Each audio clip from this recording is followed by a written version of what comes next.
To my dearest daughter, Ashley, God love you, you're incredible. Thank you for that introduction and for being my courageous heart, along with Hunter and our entire family, and especially our rock, Jill.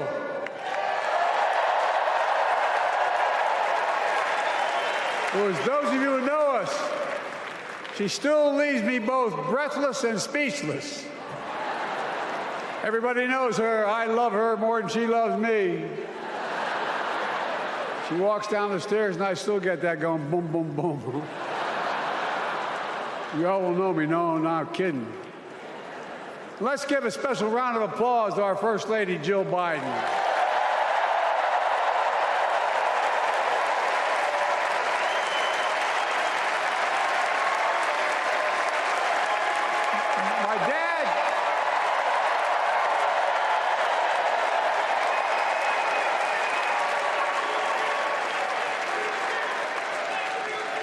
My dad used to have an expression, for real. He'd say, Joey, family is the beginning, the middle, and the end.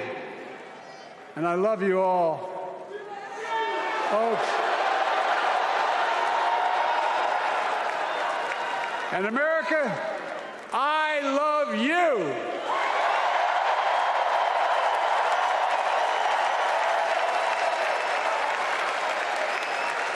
Folks, let me ask you.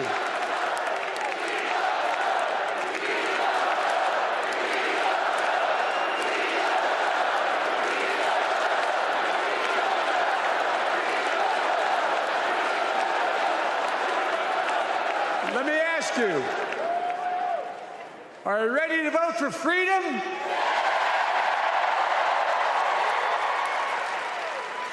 Are you ready to vote for democracy and for America? Let me ask you, are you ready to elect Kamala Harris and Tim Walz, President and Vice President of the United States?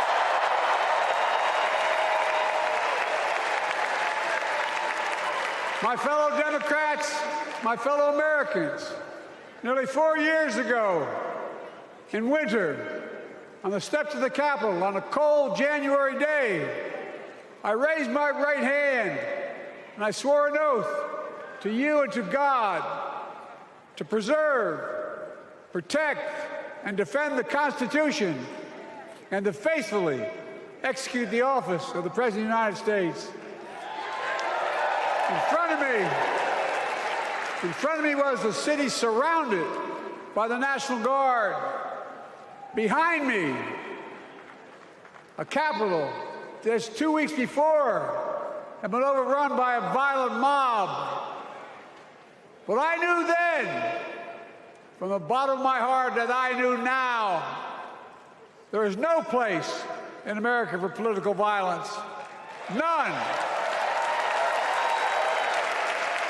You cannot say you love your country only when you win.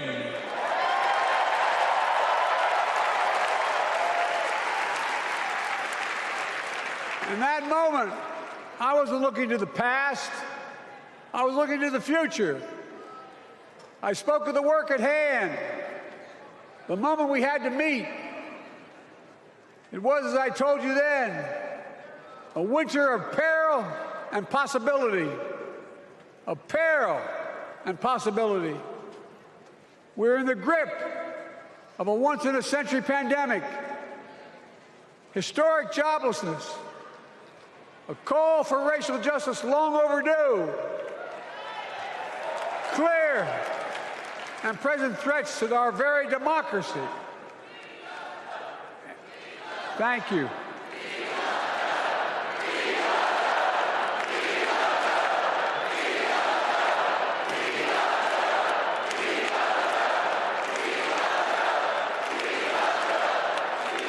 And yet I believed then, and I believe now, that progress was and is possible.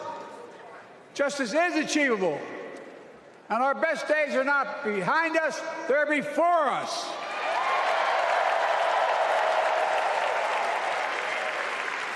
Now it's summer, The winter has passed, and with a grateful heart, I stand before you now on this August night to report that democracy has prevailed.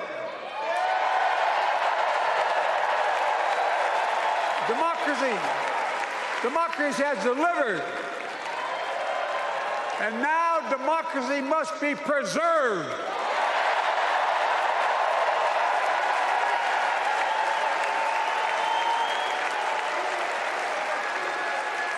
You've heard me say it before. We're facing an inflection point. One of those rare moments in history when the decisions we make now will determine the fate of our nation and the world for decades to come. That's not hyperbole, I mean it literally. We're in a battle for the very soul of America. I ran for president in 2020 because of what I saw in Charlottesville in August of 2017. Extremists coming out of the woods, carrying torches, their veins bulging from their necks, carrying Nazi swastikas, and chanting the same exact anti-Semitic bile that was heard in Germany in the early 30s. Neo-Nazis, white supremacists, the Ku Klux Klan, so emboldened by a president then in the White House that they saw as an ally. They didn't even bother to wear their hoods. Hate was on the march in America. Old ghosts and new garments, stirring up the oldest divisions, stoking the oldest fears, giving oxygen to the oldest forces that they long sought to tear apart America. In the process, a young woman was killed. When I contacted her mother, I asked about what happened. She told me. When the president was asked what he thought had happened, Donald Trump said, and I quote, "There are very fine people on both sides. My God." That's what he said. That is what he said and what he meant. That's when I realized, had listened to the admonition of my dead son, I could not stay in the sidelines. So I ran.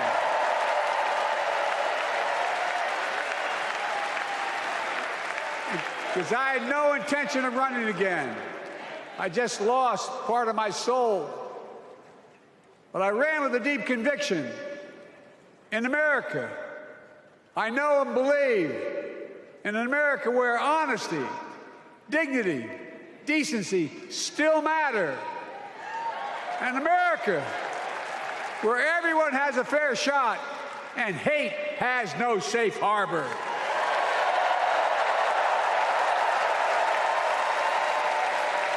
An America where the fundamental creed of this nation, that all of us are created equal, is still very much alive. And a broad coalition of Americans joined with me. 81 million voters voted for us, more than any time in all of history. Because of all of you in this room and others, we came together in 2020 to save democracy.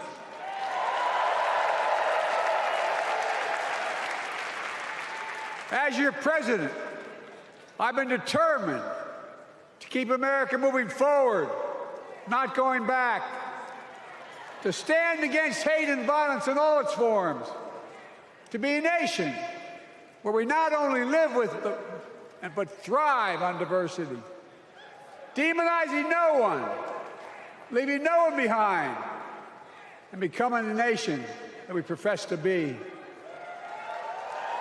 I also ran to rebuild the backbone of America, the middle class.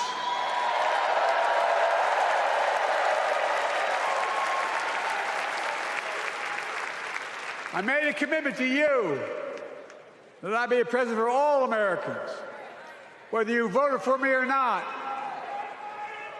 We have done that. Studies show the major bills we have passed actually delivered more to red states than blue, because the job of the president is to deliver to all of America.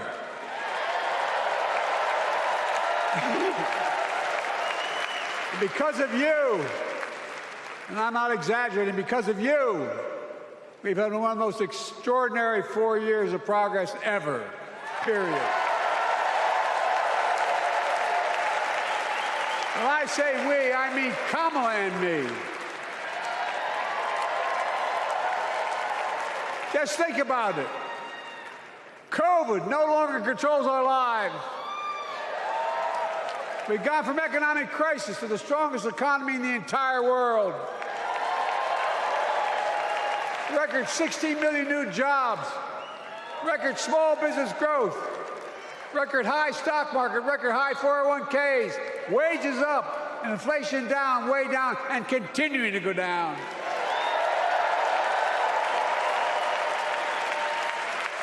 The smallest racial wealth gap in 20 years. And yes, we both know we have more to do, but we're moving in the right direction. More Americans have peace of mind that comes from having health insurance. More Americans have health insurance today than ever before in American history.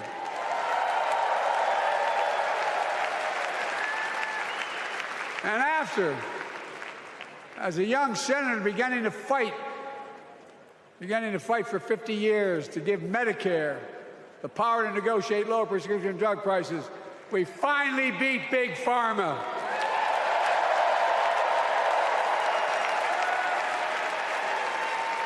And guess who cast the tie-breaking vote? Vice President, soon-to-be President Kamala Harris.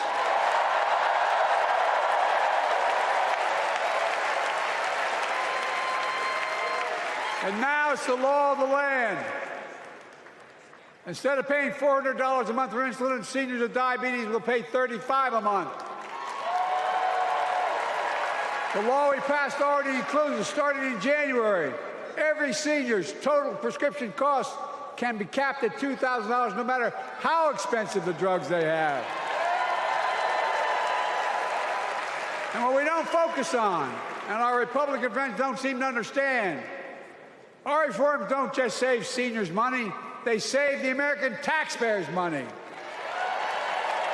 You know what we just passed saved? It saved $160 billion over the next decade.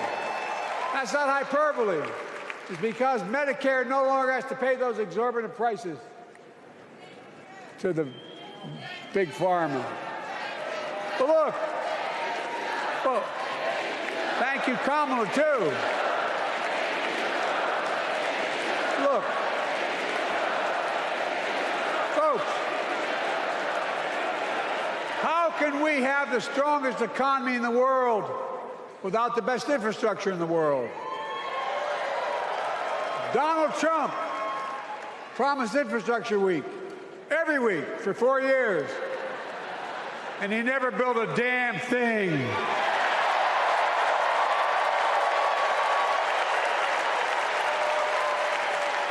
But now, because of what Kamala and I have done, remember we were told we couldn't get it done. Remember when we came into office, we couldn't get anything passed? But right now, we're giving America an infrastructure decade, not week.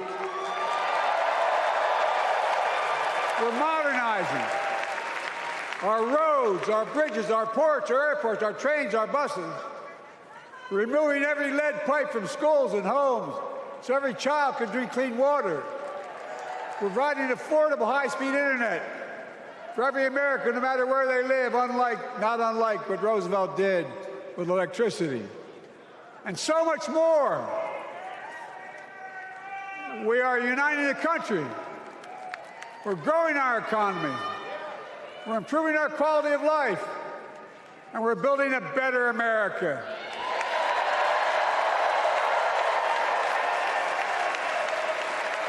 Because that's who we are. How can we be the strongest nation in the world without leading the world in science and technology? After years of importing 90% of our semiconductor chips from abroad, which America invented those chips.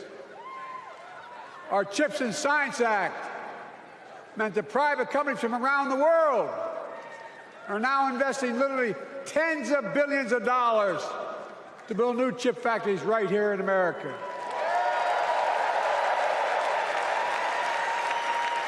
And over that period, they'll create tens of thousands of jobs. And many of those jobs in the so-called fabs, the buildings that make the chips, that's being constructed now. And guess what? The average salary in those fabs, size of a football field, will be over $100,000 a year, and you don't need a college degree.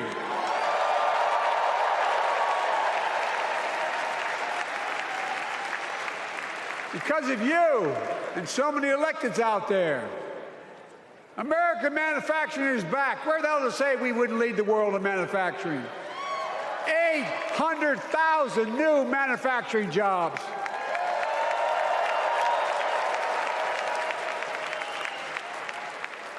Our Republican friends and others made sure they'd go abroad to get the cheapest labor. We used to import products and export jobs. Now we export American products and create American jobs.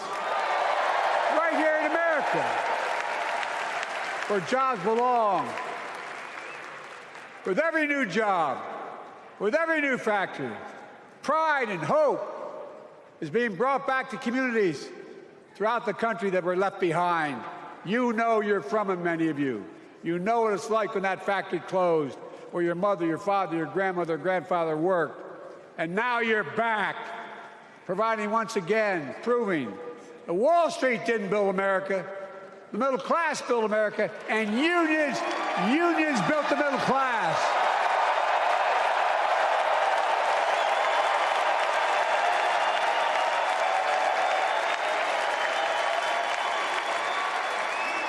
It's been my view since I came to the Senate.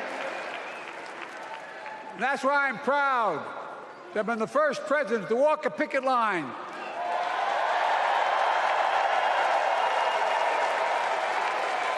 and be labeled the most pro-union president in history, and I accept it. It's a fact.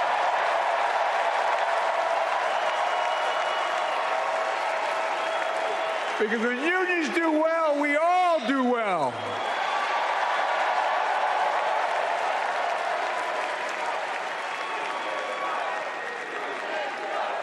You got it, man. You got it.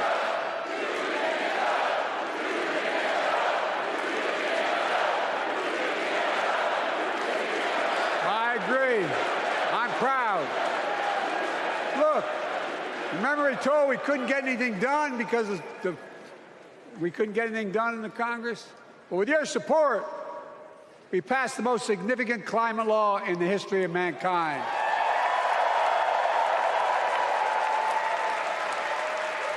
Over $370 billion. Cutting carbon emissions in half by 2030. Launching a climate corps, similar to AmeriCorps and Peace Corps, creating tens of thousands of jobs for young people of the future who are going to make sure this continues. Creating hundreds of thousands of jobs in clean energy for American workers, including the IBEW installing 500,000 charging stations all across America. And in the process, reducing carbon emissions. And we're seeing it. We're seeing to it that the first beneficiaries of environmental initiatives are those fence-line communities that have been smothered by the legacy of pollution. Louisiana and Delaware, Route 9, all the factories, all those chemical factories are right next to the poorest neighborhoods. They're the ones we're going to bring back.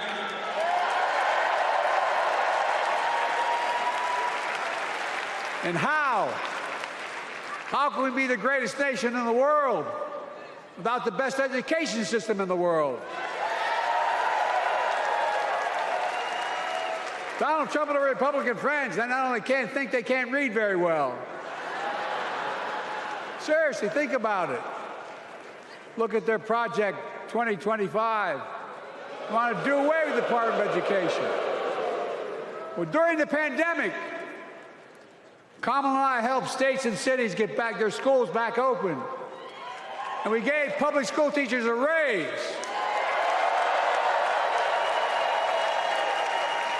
We created apprenticeships with business and the communities, putting students on a path to a good paying job, whether or not they go to college.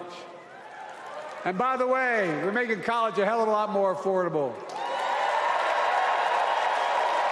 Increasing Pell Grants by $900. Over $15 billion to HBCUs. Minority service education, including Hispanic institutions and tribal colleges. We kept our commitment to provide more student relief than ever by lifting the burden of helping millions of families so they can get married, start a family, buy a home, and begin to build family wealth and contribute to the community and grow our economy. It's not costing us, it's creating more wealth. We've fundamentally transformed how our economy grows, from the middle out and the bottom up instead of the top down. You know, my dad used to say there wasn't a whole hell of a lot to drop down on my kitchen table at the end of the month. I come from a basic middle-class family, 3-bedroom house, 4 kids, a grandpop living with us, decent neighborhood, but never a penny to spare. And look, that top-down notion never worked. A lot of Democrats didn't think it worked, but thought it worked, but it doesn't.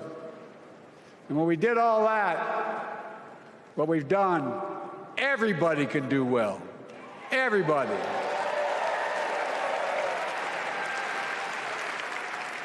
Donald Trump calls America a failing nation. No, I'm serious. But think about this. Think about this.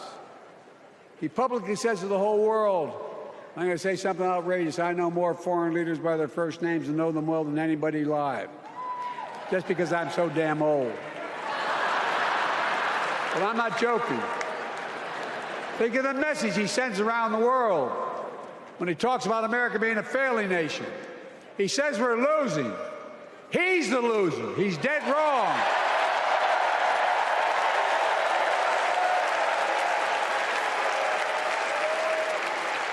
Many of you are very successful people who travel the world. Name me a country in the world that doesn't think we're the leading nation in the world. Without America, not a joke, think about it. I'm being literal. Who could lead the world other than the United States of America? Well, guess what? America's winning, and the world's better off for it. America's more prosperous, and Americans are safer today than under Donald Trump.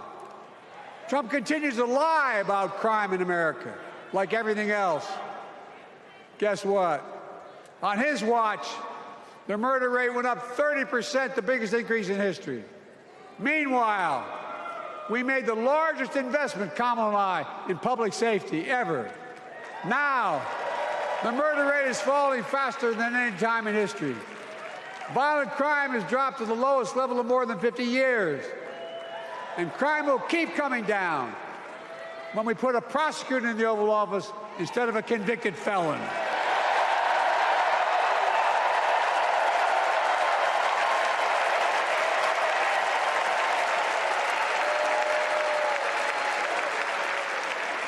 And folks, the distinguished senator from the C Senator from California and I passed the first ban on assault weapons. And guess what? It worked. If we care about public safety, we need to prevent gun violence. And what makes me ashamed when I travel the world, which I do, more children in America are killed by a gunshot than any other cause in the United States. More die from a bullet than cancer, accidents, or anything else in the United States of America. My God. That's why Kamala and I are proud. We beat the NRA when we passed the first major bipartisan gun safety law in 30 years.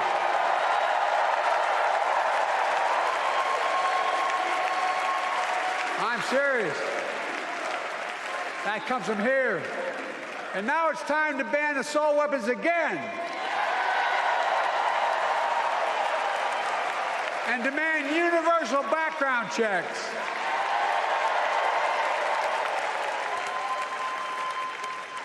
It's hard. I never thought I'd stand before a crowd of Democrats and refer to a president as a liar so many times. No, I'm not trying to be funny. It's sad. Trump continues to lie about the border. Here's what he won't tell you. Trump killed the strongest bipartisan border deal in the history of the United States that we negotiated with the Senate Republicans. It took 4 weeks. Once it passed, and they acknowledged the most expansive border change in American history, he called senators to say, don't support the bipartisan bill, because he said it would help me politically and hurt him politically. My God. No, I'm serious. Think about it. Not a joke. Ask even the press who doesn't like me. They'll tell you that's true. Typically, Trump, once again, putting himself first and America last. Then I had to take executive action. The result of the executive action I took, border encounters have dropped over 50%. In fact, there are fewer border crossings today than when Donald Trump left office. And unlike Trump, we will not demonize immigrants, saying they're the poison of blood of America, poison the blood of our country. Kamala and I are committed to strengthening legal immigration, including protecting dreamers and more.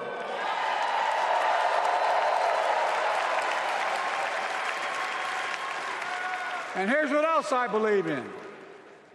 Protecting your freedom to vote, your freedom to love who you love.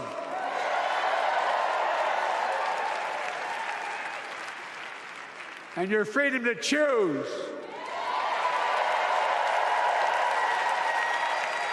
In its decision overturning Roe v. Wade, as you heard earlier tonight, the United States Supreme Court majority wrote the following, quote, women are not without electoral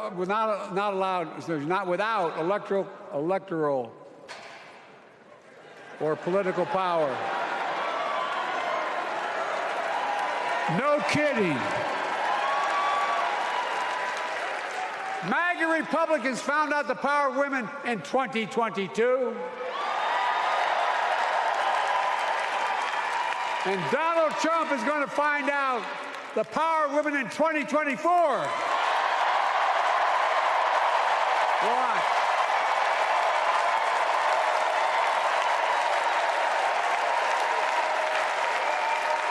And where Trump and his mega Republican right-wingers seek to erase history, we Democrats continue to write history and make more history. I'm proud to have kept my commitment to appoint the first black woman in the United States Supreme Court.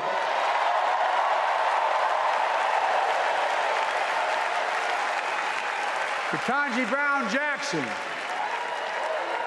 a symbol for every young woman in America that you can do anything.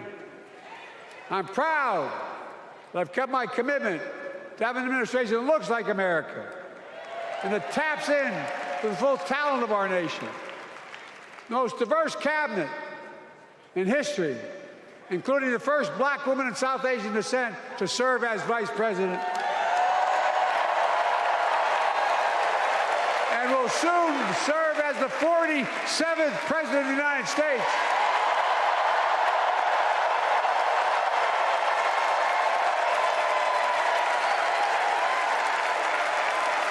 She is good. Look, Thank you, Kamala.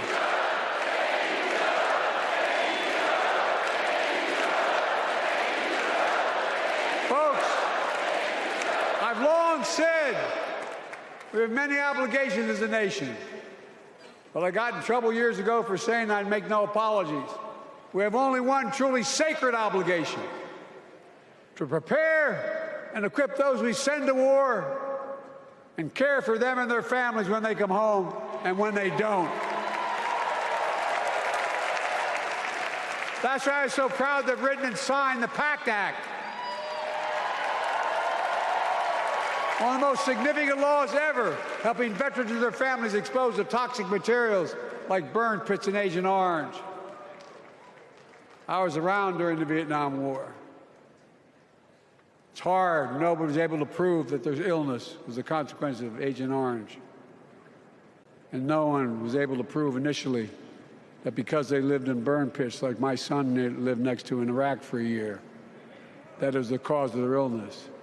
But because of the PACT Act,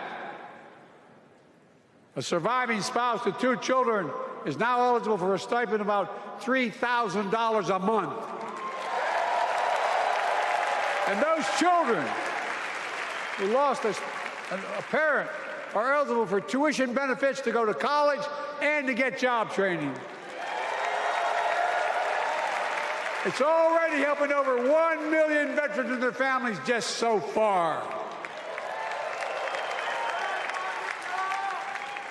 Well, I love them, and I'm so proud of my son's service. We get it. But guess who doesn't get it and doesn't respect our veterans? We know from his own Chief of Staff, the 4-star General John Kelly, that Trump, when in Europe, would not go to the grave sites in France. The brave service members who gave their lives to this country. He called them suckers and losers. Who in the hell does he think he is? Who does he think he is? There's no words for a person. They are not the words of a person not worthy of being commander-in-chief, period. Not then, not now, and not ever. I mean that. I mean that from the bottom of my heart.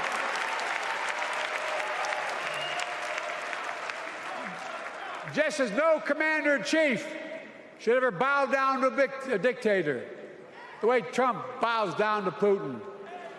I never have, and I promise you, Kamala Harris will never do it. Will never bow down. When Trump left office, Europe and NATO was in tatters. Not a joke. America First doctrine changed our whole image in the world. Well, they gave the hours, about 190 hours sum total, me and my counterparts or heads of state in Europe, to strengthen NATO. We did. We united Europe like it hadn't been united for years, adding Finland and Sweden to NATO.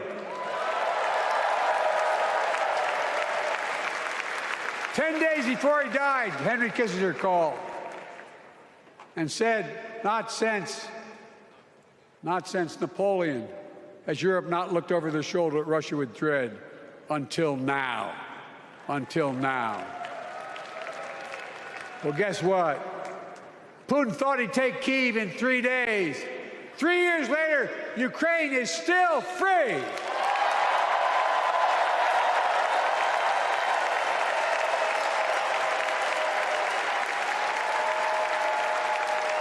When I came to office, the conventional wisdom was that China would inevitably surpass the United States. They haven't noticed. No one's saying that now.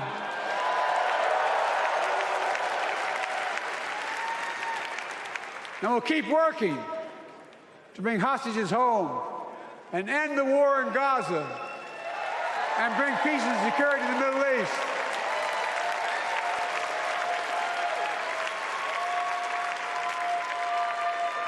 As you know, I wrote a peace treaty for Gaza.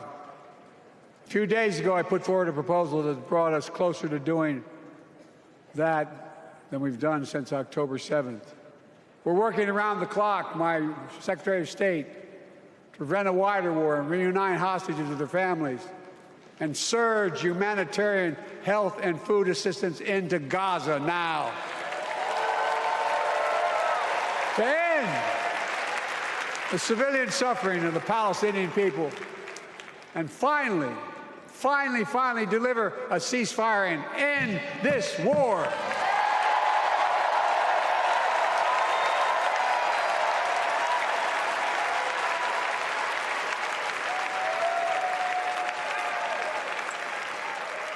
Those protesters out in the street, they have a point.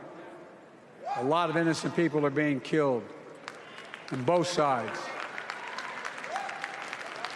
Just as we worked around the clock to bring home wrongfully detained Americans and others from Russia in one of the most complicated swaps in history, but they're home. Kamala and I are going to keep working to bring all Americans wrongfully detained around the world home. I mean it. Folks, I've got 5 months left in my presidency. I've got a lot to do. I intend to get it done.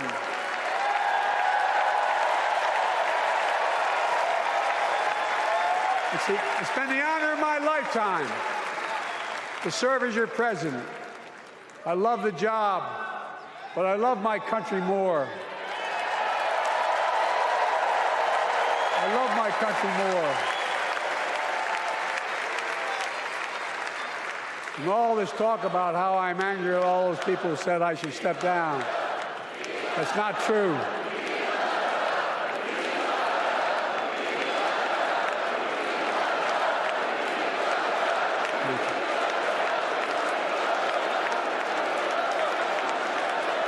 I love my country more, and we need to preserve our democracy. In 2024, we need you to vote. We need you to keep the Senate. We need you to win back the House of Representatives. And above all, we need you to beat Donald Trump.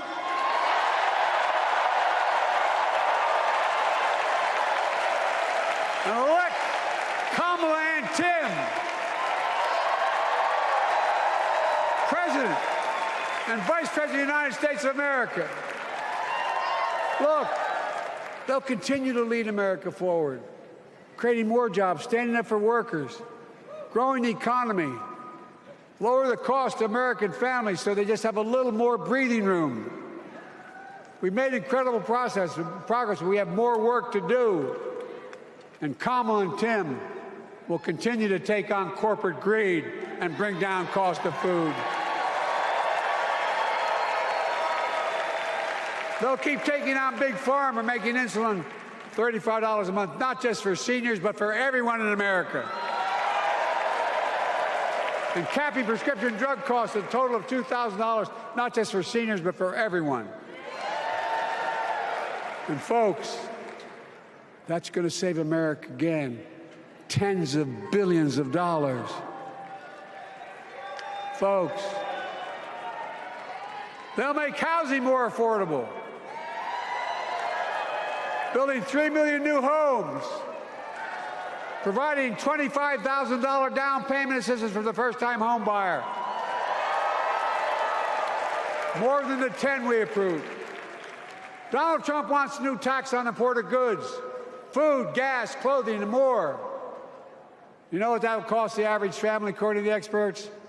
$3,900 a year in a tax. No, it's a fact. Kamala and Tim will make the child care tax credit permanent.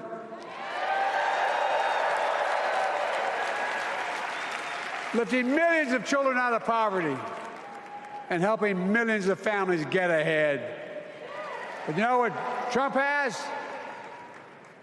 He created the largest debt any president had in 4 years with his $2 trillion tax cut for the wealthy. Well, Trump has a new plan. He wants to provide a $5 billion tax cut for corporations and the very wealthy. read it, put us further in debt.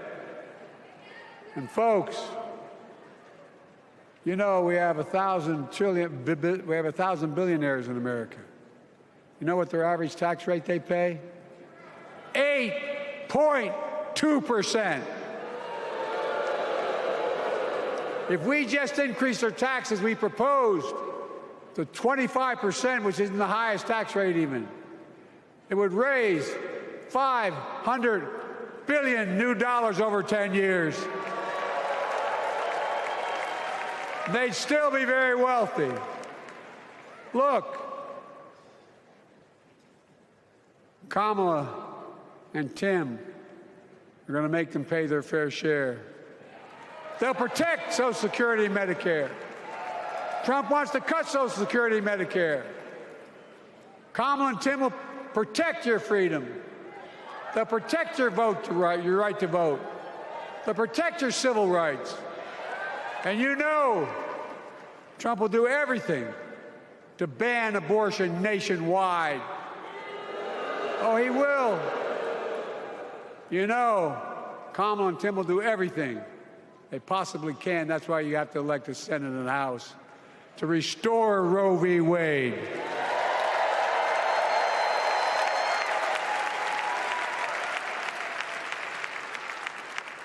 The ancient Greeks taught us that character is destiny. Character is destiny. For me and Jill, we know Kamala and Doug are people of character. It's been our honor to serve alongside them. And we know that Tim and Gwen Walz are also people of great character. Selecting Kamala was the very first decision I made when I became our nominee. And it was the best decision I made my whole career.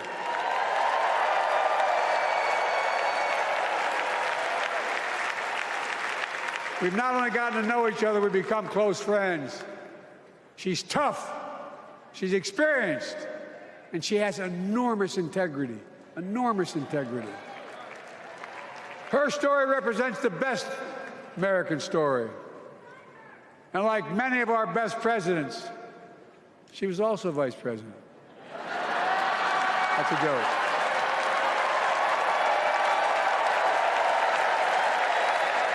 But she'll be a president our children can look up to.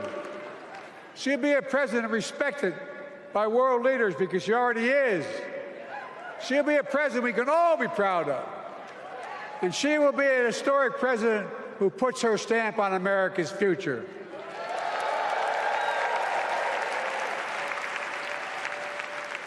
This will be the first presidential election since January 6th. On that day, we almost lost everything about who we are as a country. And that threat, this is not hyperbole, that threat is still very much alive. Donald Trump says he will refuse to accept the election result if he loses again. Think about that. He means it. Think about that. He's promising a bloodbath if he loses, in his words. And that he'll be a dictator on day one, in his own words. By the way, this sucker means it. No, I'm not joking. Think about it. Anybody else said that in the past, you'd think he was crazy. He is crazy, but you'd think it was an exaggeration, but he means it. We can't let that happen. Folks, all of us carry a special obligation. Independents, Republicans, Democrats. We saved democracy in 2020, and now we must save it again in 2024.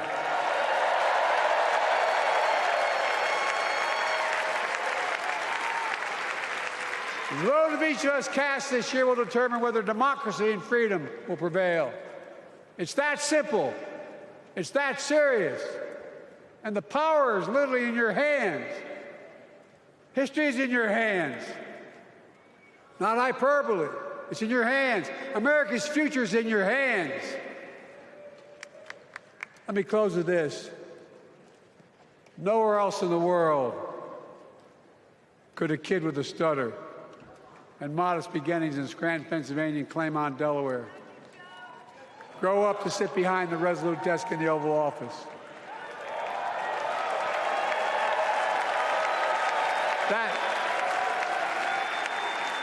That's because America is and always has been a nation of possibilities. Possibilities. We must never lose that. Never. Kamala and Tim understand that this nation must continue to be a place of possibilities, not just for the few of us, but for all of us. But join me in promising your whole heart to this effort, and where my heart will be. I promise I'll be the best volunteer Harrison Walz has ever seen.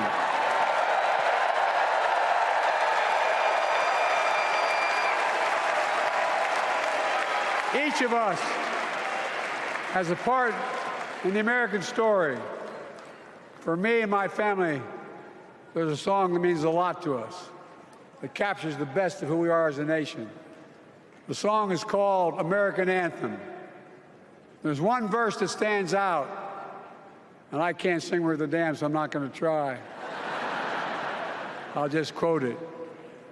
The work and prayers of centuries have brought us to this day. What shall our legacy be? What will our children say? Let me know in my heart, when my days are through, America, America, I gave my best to you.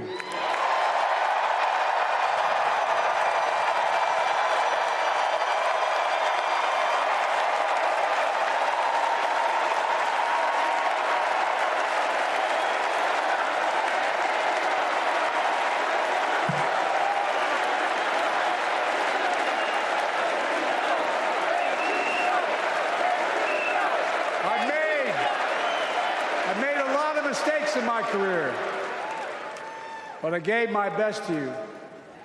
For 50 years, like many of you, I've given my heart and soul to our nation. And I've been blessed a million times in return with the support of the American people. I've either been too young to be in the Senate because I wasn't 30 yet, and too old to stay as president.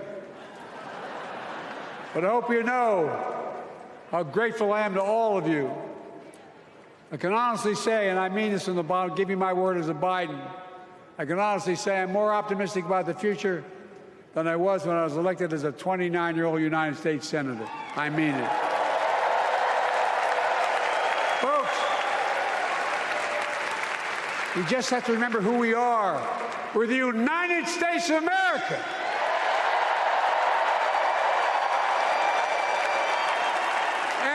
Nothing we cannot do when we do it together. God bless you all, and may God protect our troops.